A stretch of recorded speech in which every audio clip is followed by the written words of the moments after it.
Alrighty. Hi, everyone. Thank you for joining us here for the second episode of Sequoia Radio. We're here with Chloe Pye. And just to reiterate our podcast, we try to explore the intersection between creativity and entrepreneurship to allow our viewers to monetize their passion and make a business around their skills so that they can live life on their own terms, be independent, travel, have a good time, and just kind of be the master of their own ship, if you will. Man, you're painting a picture. Yeah. So, Chloe, thank you for being here. Thanks. That is also my name. Yes. I have to say, Chloe is my BFF. So, that's just... This is really elevating things over here. Now I really have to perform well. Right. You absolutely have to. Thank you for having me on here, though. Yeah, my pleasure. Let me introduce you so everybody can know how cool you are. So Chloe is currently a senior technical program manager at Row, formerly known as Roman. Correct? Yeah. Row is an innovative end-to-end healthcare company that offers accessible, affordable, personalized treatments. Chloe leads the engineering team that builds Row, platform initiatives such as new vertical launches and products.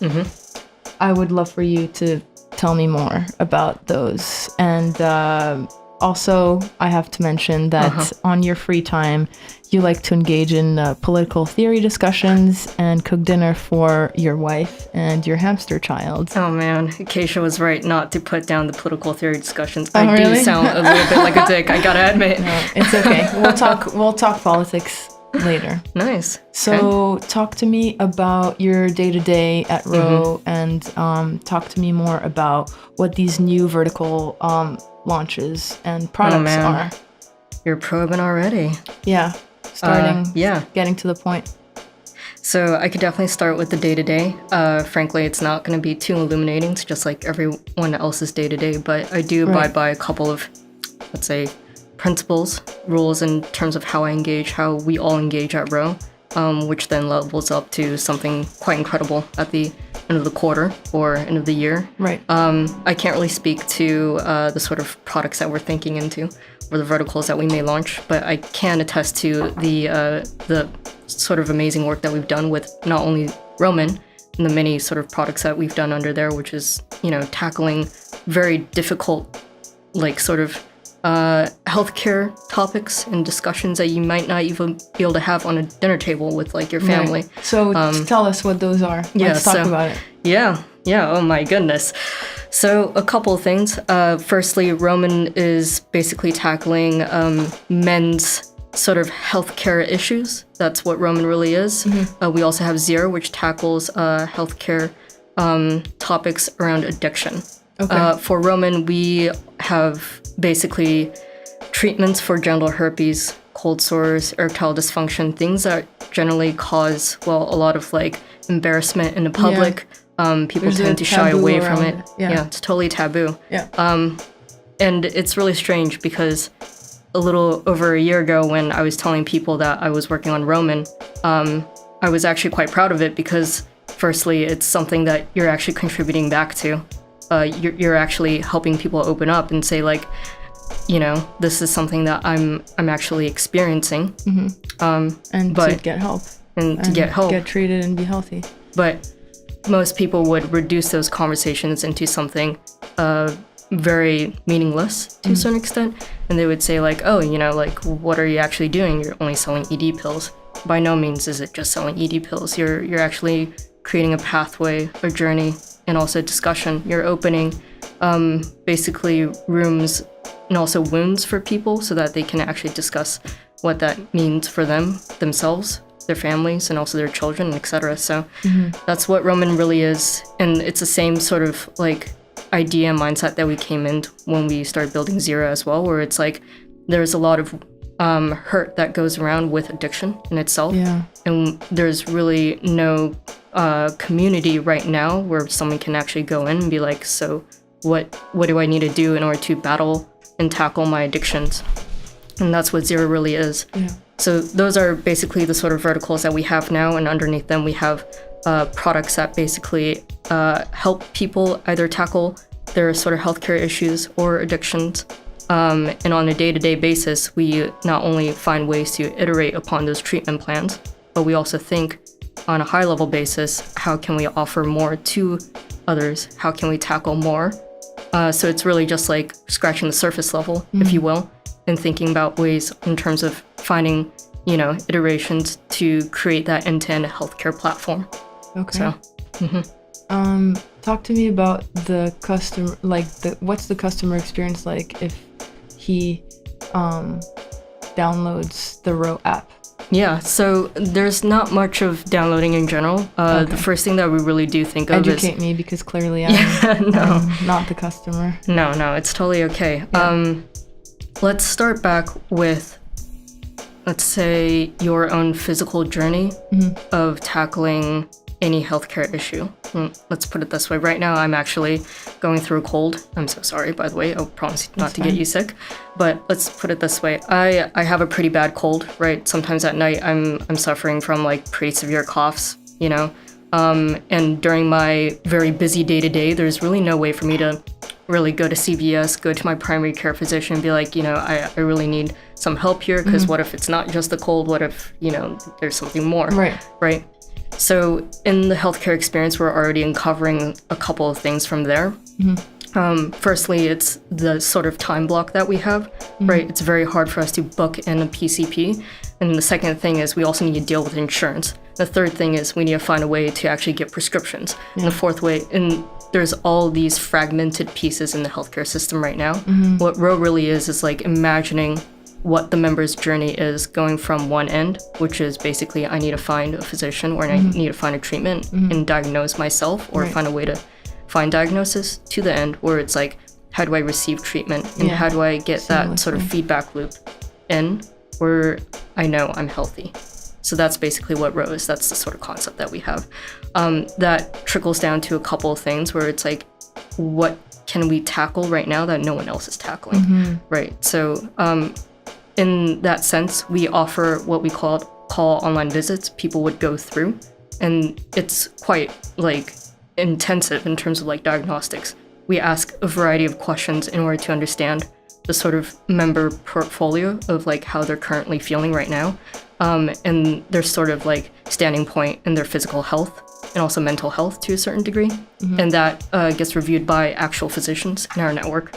And then from there, they create a treatment request, and basically that goes through our system, and we'll be able to say like, yes, you can be treated for X, or no, you might need to see like an actual physician for like a more intense diagnosis. Right. Yeah. So that's pretty much how it works from A to B. Very cool.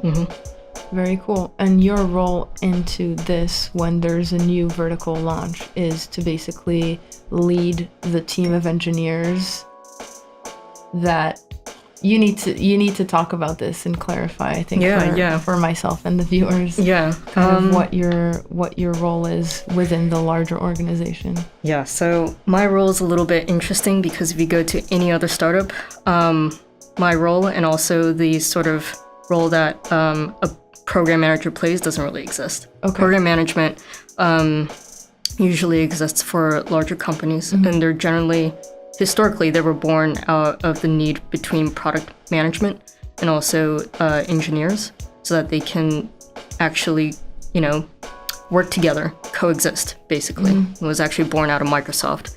I won't go into detail here unless you're absolutely like super curious about it, but that's basically what I do. In my day-to-day world, like I get to discuss product launches with a variety of people. I get to actually build things from like creating questions on the online visit to like engaging with engineers to like thinking about architecting technical solutions to even seeing how actual users behave on the visits themselves, and take all those the amalgam of all those experiences and basically not only lead a team and saying like what's the best way to approach our next product, but also be able to say, how do I build a better team in order to address what we need next at Row? So that's the broader part of like what program management really is. And in my title, that sort of technical program management side, I really house myself in the engineering side of things, which is what I do on a daily basis. Like I really help the team in terms of architecting those technical solutions and help guide them through those sort of like mental barriers sometimes and figuring out like what we can do to best support Row from like an engineering platform. How do you find the right in between with the broader kind of management team, managing a team and kind of seeing things on a broader kind of long term, and the more technical engineering side of things? How do you find the right balance? As in, apologies, I'm going to try rephrasing it so I can understand. So am I being asked, how do I balance between the vision of what Row wants versus the sort of technical day-to-day? Yeah. Cool. Yeah. That's actually... Or like what you foresee for your team, or what needs to be done for your team. Obviously, it's like at the top, it trickles down from the top, but how do you manage that and manage expectations and then lead a team, but also get like the nitty gritty day-to-day coding stuff? This is totally my jam, and I can tell you why. Okay. So it's a couple of things that I abide by. They're basically not only my life principles, but principles I take from both work to my personal like life in general. And the things I will tell you is how I lead the team and how I also interact with not only my friends, but also with, to a certain extent, my wife as well. Keisha, if you're listening to this. She's connected on my life and on yours as well. So this is a really great question. Keisha. Yeah, shout out to you. The first thing is you really need to set some really strong principles that you abide by, goals, basically. And those goals can be something as ambitious as we want to build the best end-to-end healthcare platform in the world, to goals such as I want to be the best producer in the world, right? But those goals are basically, think about them as your North Star. Right. And for my team, we always think of continuous excellence, right? If any of you guys right now, viewers, if you guys are interested in DevOps principles, that's one of the many things that you always hear of, where it's like continuous integration, continuous testing, continuous learning. In my team, it's all about continuity, or at least that's something that we really, really think about and seek towards. So the first thing is always ground yourself in principles that you can lean back against when you find yourself in like a sort of mental gridlock. Yeah. And the second thing is creating a machine of machines, right? So this is something that Elon Musk has talked about many times, and this is something that is a quote from one of the political theorists, but I can't seem to remember whom, but basically what a machine of machine is basically the sort of gears that are underneath the hood that make people work as best as possible. So something as small as tools, something as small as thought frameworks. Principles by Ray Dalio is definitely one of them, where you fall back and can always think like, if I'm stuck in this place right now, what do I do to help the team work together? What do I need to do to bring up that I'm having these issues and raise it up to a higher level so that we can all come together and think of solutions, right? So that's the second thing. So what do you do? If there's a problem, what do you do? You got to talk about the problem. Yeah. There's no better way to solve a problem than to be very honest that you have a problem at the first place. Very true. And you would be surprised by how many people would actually not want to talk about the problem. And the reason is because it's very hard to bring that up to yourself. Whether it's your personal life or it's your professional life, you never want to admit that you're the problem. Yeah. But the thing is that you can't solve a problem if you don't talk about it. And you also can't solve a problem by yourself. You'll always have to crowdsource knowledge to a certain extent. Yes. And, ask other people from their different perspectives, how do I solve this problem effectively? Not only effectively, but also the best way possible. Right. Being humble and admitting that first there's a hurdle. Totally. And once you admit it, then you can try to figure out various solutions to solve it. You might have a great solution, somebody else might have a great one, and then either you choose one or the other, or it can be even a bit of both, which makes something even greater. Totally. And to the last point, in terms of, this is a very roundabout way of addressing your earlier question, but just to wrap things up with a nice bow tie, always give yourself periods of reflection. I've noticed this with my team when I was starting off in terms of being a program manager. Something that I learned in terms of my failures was that I kept pushing my team too hard with very short intervals of breaks, and that was very bad. Humans are not machines, and they need time to think, and they need time to reflect, and they need moments of celebration. And within those periods of celebration, you realize either growth or you realize the challenges that you went through, so you could take those learning lessons and apply it towards the future, right? Even for yourself too, right? I mean, we were talking about this a little bit in our last episode with Ashima. We need moments where we're congratulating ourselves. We can't always be on 100%. We need moments where you are either journaling or you're just thinking, but you need to be able to like take a break and think about what it is that you're doing, so that you are in control of the trajectory and you're not just like going from one thing to the next, to the next, to the next, you know, having that allows you to have kind of a broader vision, and then you go back in when you're recharged and you get your best work definitely done, you know? And during those moments of celebration that you're talking about, one aspect that my team has, that everyone at Row has actually, is just this sort of radical honesty and radical transparency, something that I haven't been able to find in any other organization or any group of people, frankly. And that's something that my team practices, or any team at Row practices really, really well. We have these things called retrospectives. And basically after a couple of sprints, or after long periods of basically developing something or building something, we all come back together and we ask each other, like, firstly, what did you do that was well, right? It's always important to know what you've done well, because you never want to reinvent the wheel. You always want to iterate on the wheel. So you want to know what you've done well, and you take it on.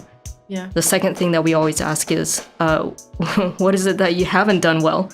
And that often opens up wounds where we can really inspect and be like, oh, you know, like maybe I could have been clear. Maybe I could have set those expectations better. Maybe we should have set up different guardrails, or in fact, take off those training wheels for different people. And that's where we really start the process of understanding and learning and healing and being better. And the last thing we always talk about is like, what do we want to stop, right? Because there are certain habits that we form over time that are just detrimental, and we need to know when to stop those as well. And sometimes you may not know it yourself until someone calls you out on it. So to know what you're good at and what you're bad at. Totally, and actually, I think failure is more of a teacher than success. Absolutely. You hit a wall and you do something wrong, and you can, obviously the way you look at it is going to either make you fail more or just learn from that and then hit like a big win. Totally. And then at the same time, it's if your self-awareness, I think, is super key. Yes, knowing, absolutely. Like, if you're really not good at something, just outsource it or have somebody else in the organization do it. So, cool. Yeah. I had a question for you. Because Row is the fastest growing company in the world, correct? In New York City, but I think you heard it from a little birdie. Okay. In New York City, which is already a super competitive market. Yes, absolutely. So you started at Row from day one, correct? Or from very early on? Yeah, from pretty early on, correct. Yeah. So walk us through how it is starting off at an organization that's fairly small, like a startup, and then how is it to be a part of that growth? And yeah, that's a good one. how I really want to share the tools with our viewers of how they can take this information and take it for their own ventures and their own projects. Totally. And take their project to the next level. Totally. Wow, this is actually a really great question. It reminds me of a sort of one-to-one meeting that I had with this one coworker of mine at Row called Mina, and he actually asked me something very similar the other day, but he gave me a little twist, and that twist was what was the turning point at Row. So I'll give you a little bit of both, because I think it's actually quite applicable for everyone who's going through something similar, regardless of what you're actually doing in your careers. Like, growth is, if you can ever experience like fast-paced growth, like this is something that you can use in learning lessons. So just a little bit over a year ago, I still remember the original Roman office at Union Square, and it came to a point where we were growing so fast that we felt like there were people like sitting on top of each other. Right. It was just like it was unbelievable growth where it's like, it was just 7 people in the room. Then a couple months later, there was like at least 30 and then 40. And then all of a sudden it's like, we're moving to a bigger space and it's like, whoa, this is just crazy. Yeah. It's like seeing the sheer number of people is already crazy enough. Right. Now on the flip side of things, seeing the sheer number of people and like starting to learn who they are, their lives, what they do at Row, that's even crazier, because everyone at Row is not only ambitious, but they're incredibly intelligent, incredibly like smart people. That's just, I love it in general. But how did you were there from back when there were very few people? That's true. Yeah. Now it's like valued at what? Like, what's the 78 million? We closed out Series A with 91 million. Okay. Yeah. Okay. Yeah. In total, if you take seed to right. So that's a considerable amount of money. How did you guys do that? Oh man. So let's start from the very beginning. Yeah, please. Like, this is what we need to get to. So let's talk about this. Yeah, of course. Let's share the keys with the people. Share the keys. Yeah. So I can tell you from more of a engineering's perspective. Yeah. And I can definitely tell you from like the beginning when we were thinking about Roman, or rather what Z and Simon and Rob, the 3 co-founders, were thinking about in terms of Roman. And the background story is really about Z and how he had to go through this sort of struggle in terms of tackling a very sensitive topic, right? Erectile dysfunction. And that basically drove him to think, okay, so what can I possibly do in order to help others who are going through the same journey as I am, right? It's really not just treatment at the end of the day, but it's really just creating community. And that story was incredibly compelling. At the time when Z had shared that story, I was working at an agency called Arabella, and I was with my colleagues, Zach Cleary and Jeff Yang, and also Pak Su, and also the rest of the engineering team, of which, like, incredible people, by the way.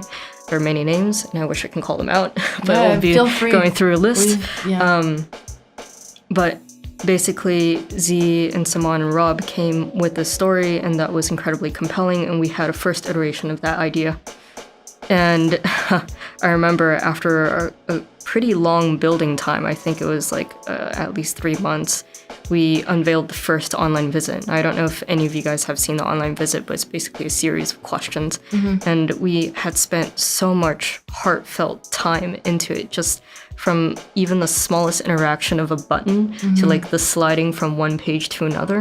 And so to clarify for the listeners, what you guys are coding and designing, basically the digital user product experience. So when somebody goes on the website of Roman, every little moment that they spend on there is calculated, and it's planned out and thought through by you guys, by us, so that people can have a very seamless experience and obviously buy stuff. Yes. Yeah. You know.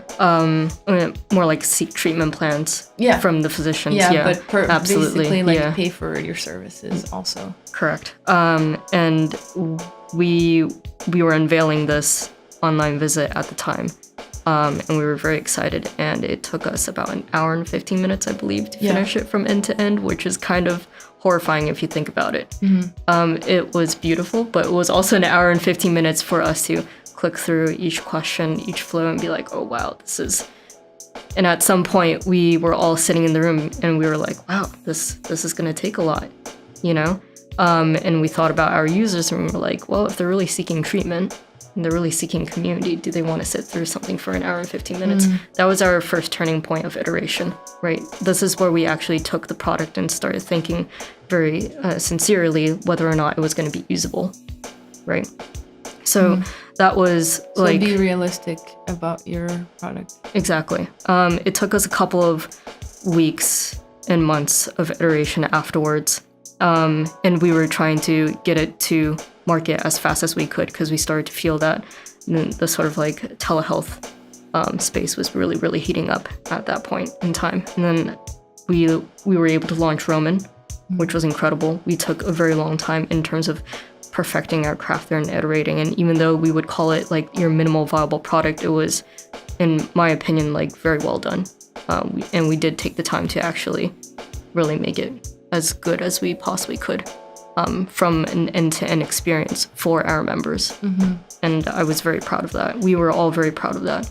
And then speed up after Roman had launched Arabella and Ro, we saw a partnership that was actually very beautiful. It was something that not only from my side, we could actually create meaningful products and meaningful relationships with people that we enjoyed working with, something that you rarely can get working in an agency. And we got together, and now we're all a part of the Ro family, which is really great. And shortly afterwards, we started doing something called Zero. That was our second vertical launch. And along the way, we learned lessons in terms of like how you launch new products to how you launch new verticals, Roman Zero being verticals, to how you expand a vision from erectile dysfunction to tackling something more. That was our second turning point, actually, when we came to Zero as like, you know, that sort of inception point where we're thinking like, is this just what we were thinking about? Like, is this all we wanted? And it's very much the resounding answer for everyone in the room was no, there's more that we want to tackle, right? Erectile dysfunction is really just our first point of contact, right? And then we started wondering like, what else can we possibly do with the technology that we have, with the amazing group of people that we have. I hear you. Yeah. So essentially, if you have an idea and you have a goal or a concept, let's say, you have to be very honest about it, and you have to know how to market it to people, or how to be sure that when people interact with however you are getting it to them, it's seamless and easy for them. And then also being very just honest overall about how it's being received. And then secondly, thinking big. So you have that first idea, you have Sequoia Films, and then you think about something else, and you have Sequoia Radio. I'll actually raise you one. Okay, let's I'll raise you one. So Z once told me, and this is something that I really hold dear to my heart, which is, what is it that you're doing right now? You should be doing something that is fulfilling your dreams, like immediately, right? Like meaning you shouldn't be doing something where it's just a step to those dreams. You should be doing those dreams. You should be contributing to those dreams directly. Yes. And that's exactly what I believe what Ro is doing, right? Like everyone who's there, they're there for a reason. They're there to make a meaningful experience, to change what healthcare is in order to change people's lives. Right. This is by no means something that people just say because they like to say it because those words sound pretty. It's like, that's an actual thing. You're helping people like be healthier. Exactly. And then the question that goes back to the viewers here is, are you doing something every single day in your life that you feel like is contributing to what you abide to? What are your North Stars? Let's talk about that. So to summarize, I think like Number one is dream big. Like, be ambitious.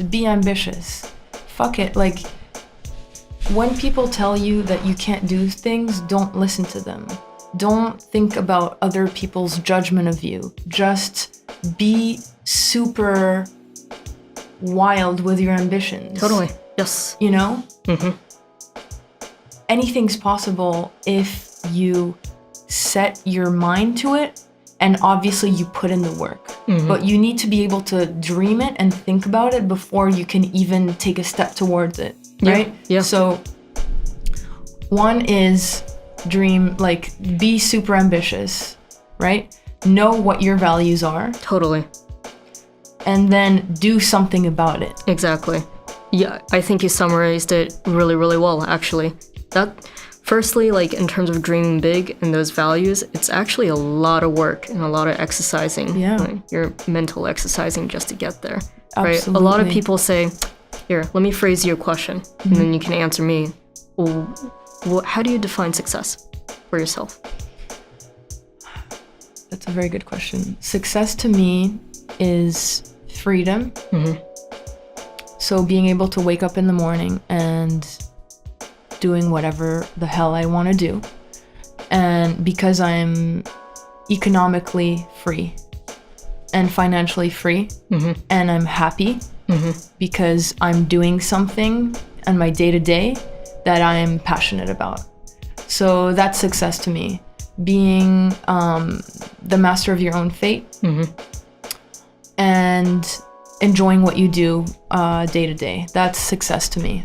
I love that. And you know what? That's your North Star. Yeah. And I think for anyone that's here right now, like, ask yourself very honestly, what is it and how is it that you define success? I ask myself this almost every year once New Year's rolls around. It's an artificial time working for me, but I ask myself this, and I set myself goals that I would like to achieve. And the reason why I do this is because I am, to be brutally honest to myself and say, like, how do I define success?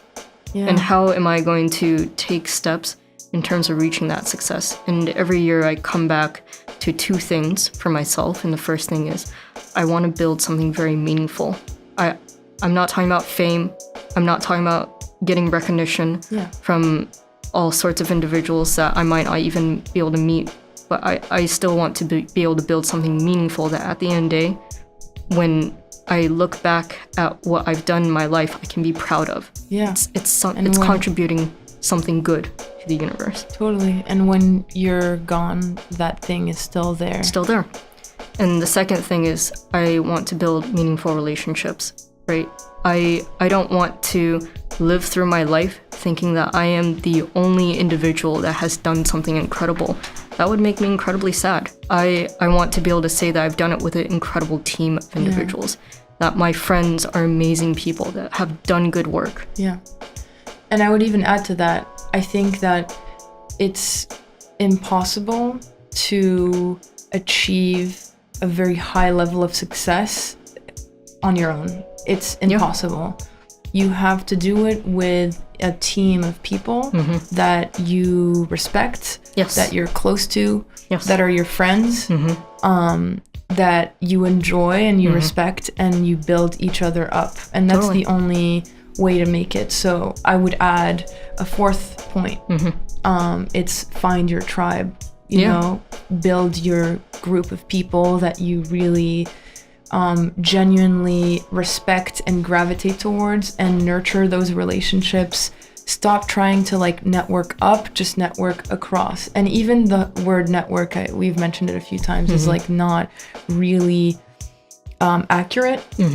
You know, just try to genuinely, like, don't even think about it, but like be open to genuinely connecting with people around you. Totally. And if you're true to yourself, brutally honest to yourself, with yourself, and you move forward towards like the real version, the honest version of yourself, then you're gonna attract people that are in line with your values, with your North Stars. I love that.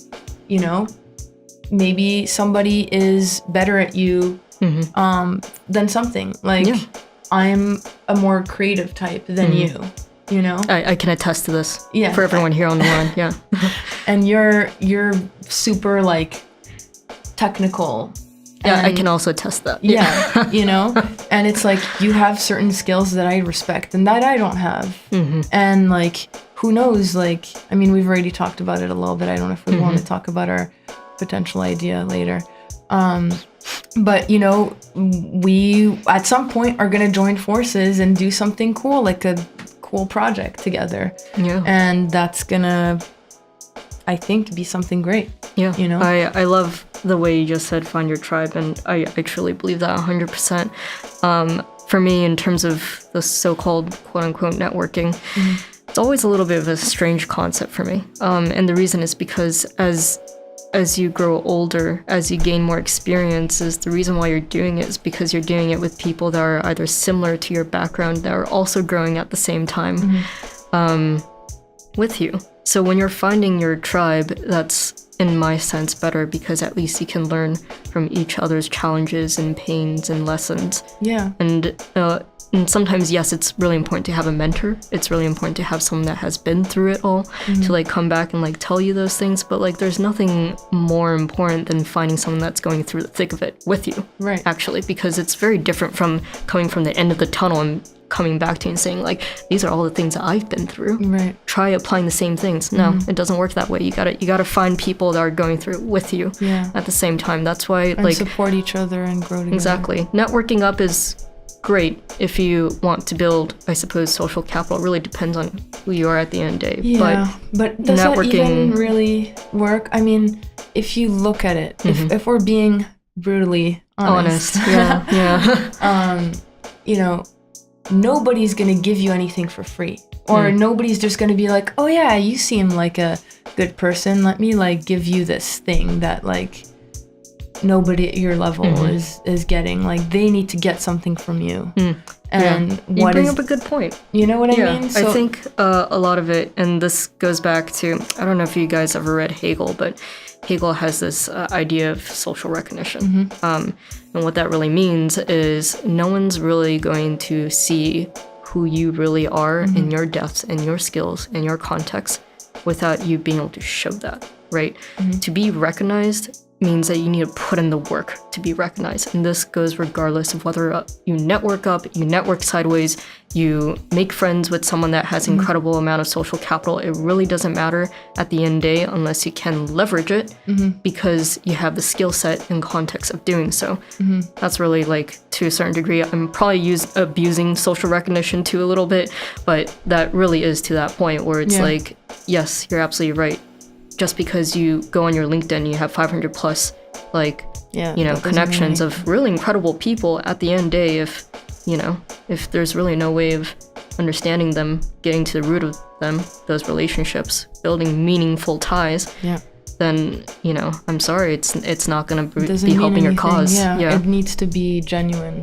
So it's much better to have like 5 real collaborators and friends than having like 50 people that you vaguely kind of are connected to, you know? Then again, to that sort of like meaningful connection, like even if they're not close, right? Like, there's the theory of loose ties. I believe Malcolm Gladwell might have written about this at some point, but those loose ties, like, even if they're outside of your second connection or third connection network, like, even if they're loose, if they're at once at some point meaningful in some way, that's still better than not having any meaning at all, right? Like, understanding the little bits of like when their birthday is, like who are they married to, like what their favorite color is, like, as silly as those things are, it's really the essence of the human condition. Like, people want to be seen, people want to know that you know them, that you understand them to some sort of level, that you can connect with them, and that's how you create a network of people, right? Like, it's really outside the technical. Others,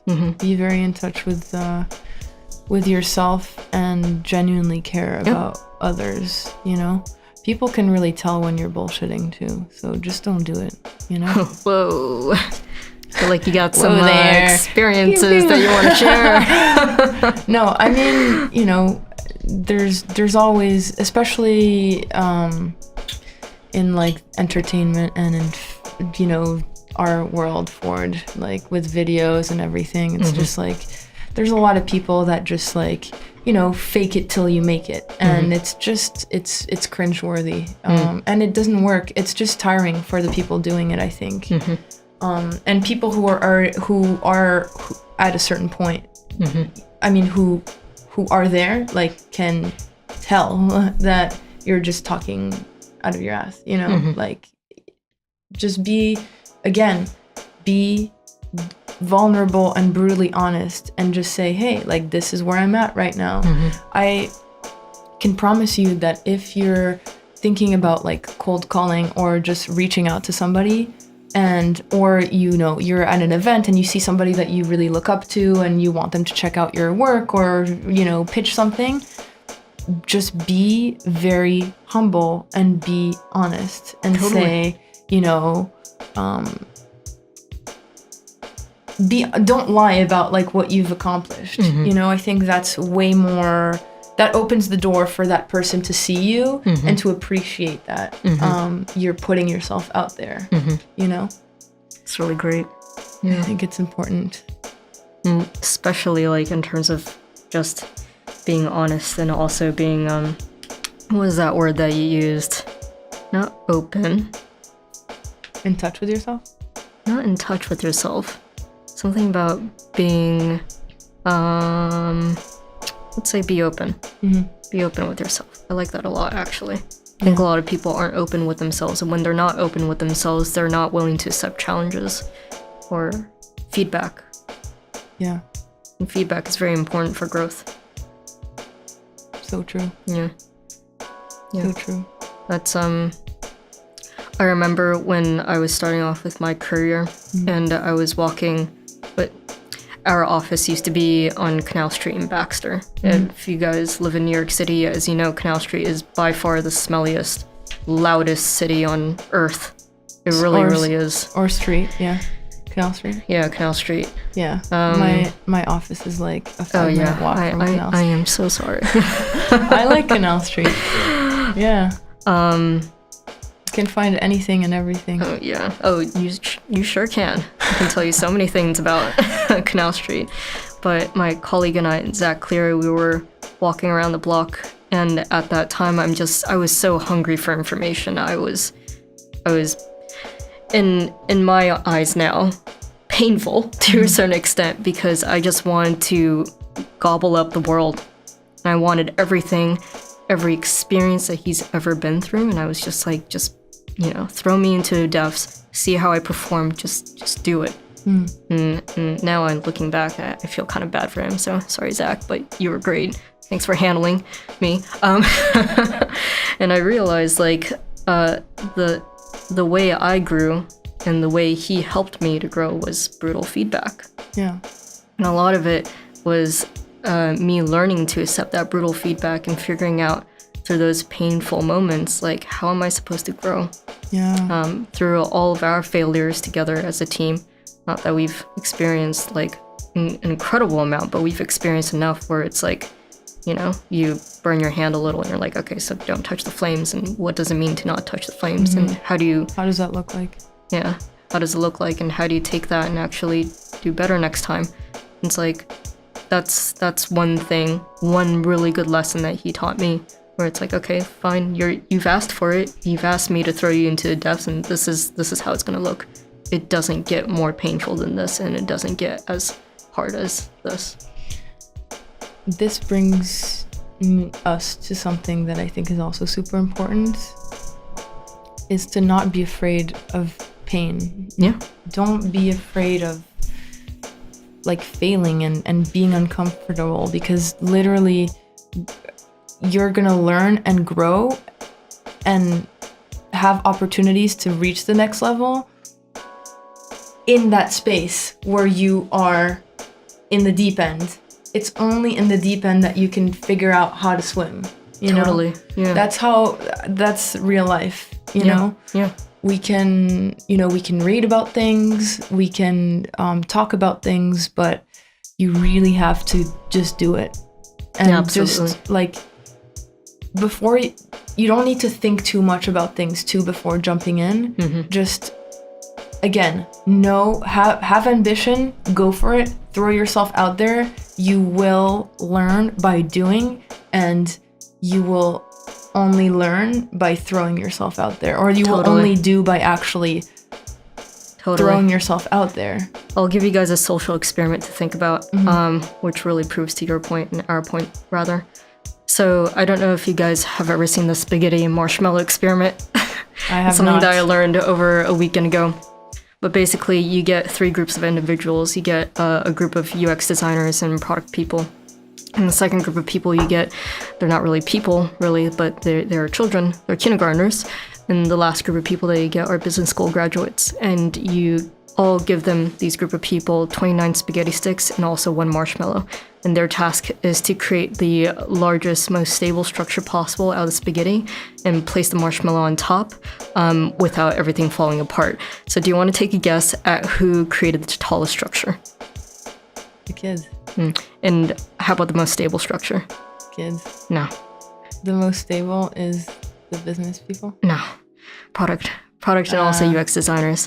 And also the least stable structure, and also not the tallest one, were the business school grads. Now, I'll tell you the reason why. The kindergartners had no idea in terms of what each role should be for those individuals, right? Like, they didn't play any politics whatsoever. Yeah. What they thought of immediately was, well, I got this assignment and let's see what we can possibly do with each other.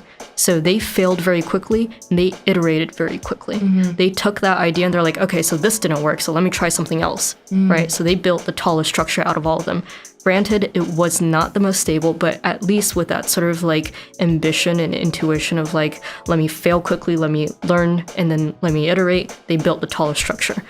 Now come the product and UX designers. All of them had a lot of experience, right, in general, and they were able to take about 5 to 10 minutes to talk it out amongst each other. Like, you know what, in my experience, this is what I believe would be the most stable structure, or this would be the tallest structure. And of course, they've built a relatively tall structure and pretty stable as well. And for the business school graduates, not that they individually were not very, very smart, but the thing is that they didn't iterate as quickly. So all of them took plenty of time to talk about not only their experiences, they also took a lot of time perfecting the perfect plan of how to build it. So they spent more time thinking about the plan itself rather than building it, which is not necessarily bad at some point in time. But if you want to be in the modern world in terms of like just building things and learning fast, as if you want to be able to compete, you gotta exactly, as my very new colleague Adi, who is an incredible man, he says, ship it then fix it. You build this product, you gotta ship it, then you figure out how you fix it or iterate on it. Yeah, right? and the only way that you can know what needs to be fixed is by just putting it out there. Yes, and getting feedback. Exactly. Being receptive to feedback. Exactly. You know, like this applies across the board. Exactly. Into whatever industry, you know, do something, put it out there. Like if you are a musician, record a song, put it out there. You know, don't be so fixated with perfection. Record a song, put it out there. And make sure that like whatever platform you put it on is really user friendly. Totally. And simple and looks beautiful. Then find a way to collect feedback or to know how it's being received, and then be humble enough to receive the feedback. If somebody tells you, you know, like, obviously keep this high self-esteem that you have of yourself. But if somebody tells you, you know, I don't really love this, just obviously take it with a grain of salt, but value that. Yeah. You know? Yeah. And then apply it. Yeah. And I'll raise you another one. Just think about it from the end user's perspective, which is something that people rarely often do. The reason is because we have an idealized version of what people want. Something that I learned with my colleagues Jess and Paksu when we were first building versions of the online visit, and we were doing A/B tests. And I don't know if you guys have ever heard the industry term A/B test, but it's basically doing a product, sending it out onto market, and having one part of the population see one version of it, the old version often, one population seeing like the new version of it, and you see how it behaves, right? Our original expectation was like this new change or iteration is gonna really blow it out of the water. It's gonna make our conversion faster. It's gonna make people happier. We had all these expectations built up, and once it actually went live, it turns out it didn't perform as well as we thought. Right. And the reason is because we took so much time perfecting it in our own minds. But we're not those users. We're not the 50-year-old man suffering from genital herpes, frankly. We're not the woman who's in Kansas who's really suffering and tackling her smoking addiction. We're not those people. Yeah. So how can we possibly say, at the end of the day, this is what they want without actually asking them? Right. It's very difficult, and it's going to be the same for you guys in your craft, right? Like, you would not know what's perfect because perfect is not defined in your head. Perfect is defined by the human population and what the human condition needs and what the human experience wants, right? So put your things out there, test it, and quickly iterate to make that version of perfect for you. Yeah. That's amazing. And be in touch with your inner child so that you can build that tall structure. Oh yeah, there's this one thing that we like to say in the office, which is don't take yourself too seriously, take what you build very seriously, or rather take Roe very seriously. But in my version of life, take what you build very seriously. Yeah. I do not take myself very seriously. My wife can attest to this, but I am a very, very silly human being. Yeah. I make a lot of mistakes, and I know it, and I'm okay with that. Yeah. Don't take yourself seriously. Take what you do seriously. Yeah. And you'll quickly find that you notice that a lot of the boundaries that you previously thought in your social life or even in your personal life will just get torn down in the most beautiful ways possible. You start exploring things that you've never really thought of before, angles that you've never seen before. Life really does open up once you tear it down, and it's really beyond like who's artsy, who's technical, who's this, who's that. But the fact that you can be true to yourself and be like, you know what, fuck it, let me just try this out for a second. Like, yeah, put yourself out there. Yeah, put yourself out there, and like, fear is always going to be there. And when you feel fear, just take a step back and realize everybody else is feeling it. Oh, totally. Like, everybody else has insecurity. Everybody has insecurities. Everybody has fears. Just learn how to power through the fear, you know? And the more you do that, the less that fear has a grip on you. Totally. I'll give you guys a story of that fear, actually. So, I think 2 summers ago, or maybe 1 summer ago, Keisha and I went to Governor's Island. And we went there because I don't know how to ride a bike. Okay. Yes, I am I'm well into my life, and I have no clue how to operate a very simple contraption, which requires just a bit of balancing. Yeah. So she and we rented a bike, and she was basically teaching me how to ride a bike. And who knew it would be so difficult? So it turns out there is all these little kids that are like maybe 4 or 5, and they're just zooming past me. And I'm like thinking, wow, damn, when you're getting old, you lose neuroplasticity. This is what the first thing that I learned. And the second thing is social norms really do weigh you down like an anchor. Because like, it's a lot harder to ride a bike when you're an adult. You know why? Because you don't want to look like an idiot falling off the bike. Yeah. You look like a fool. You're afraid of people judging you, And at one hot second, I actually learned how to ride a bike. I remember like going down a hill, which granted it might just be gravity and momentum that helped me ride a bike, but it for that 1 second, it lifted all the social norms that I had thought of for myself, where it's like, hey, you know, like this 20-something-year-old woman not knowing how to ride a bike. And I just rode, and it was very peaceful, because at that moment it was like, no longer am I gripped by my own fears, no longer am I thinking about the social norms and everyone around me, but rather just focused very much so on the momentum of myself and removing those barriers and thinking, how am I going to put 2 feet together and create enough speed in order to move this contraption, right? And that goes for a lot of things that we do on a daily basis. The contraption is life. Oh yeah, the contraption is life. You're learning to ride a bike every single day. Yes. Seriously. Yeah. Yeah. Like, that's so Yeah. That's when we so true. started growing at Road from like 7 people to like I forgot how many nowadays that we have, like at least 120. That might even be very conservative. I believe there's actually more, but like that's basically riding a new bike. I mean, previous in my life, there were just 4 people sitting in an office on Canal Street with, like, of course, a very wonderful engineering team in Poland. But that's what it really felt like. Yeah. It was just like a very, very solid small family working together, doing things that they love, and all of a sudden, like, you know, you flash into the future. 4 people on Canal Street. 4 people in Canal Street, and to a huge 200+ team. With the help of, obviously, idea didn't originate from us, but with the help of many, many amazing individuals. Just think about them, communities of But it's just to let different people perspectives. know. Mm-hmm. Sorry to cut you off. Oh yeah, go ahead. You know, this is one example to show to people that it's possible. Yeah. It's really possible to do it. Yeah. You know, it can be just a small team of people with an idea, and if you play your cards right, it can really become something like a multi-million-dollar idea. Yeah. Yeah. You know, and it's across industries again. I think what you talk about and the keys and the lessons that we've shared here apply across the board. Totally.